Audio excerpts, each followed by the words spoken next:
rich get richer dynamic, right? That people that have the bandwidth to be able to figure out the gifted and talented program and be able to get their kids in the test prep thing have an advantage, and arguably those parents already had advantages. They have that kind of time to be devoting to their children. They have that kind of resources to be able to buy test prep classes.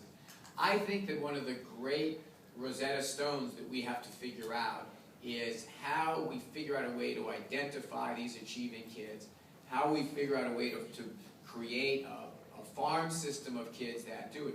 One of the things that I think teacher training has to focus on better is identifying, having teachers identify better. You know, my mother would say that she had a code in her Delaney book that, you know what a Delaney book is, don't you? That the code in her Delaney book, sometimes I talk to new teachers and they're just like, they don't, what the heck? She had a code where she would put on each person's card, she would identify the kids that she had to make an extra effort to find assignments to be tossing their way while she's working on the rest of the class, because she identified. She said it's actually not hard to do. A good teacher knows those students. If we can figure out a way to get that into the institutional bloodstream so these children are then given that push to go do these things.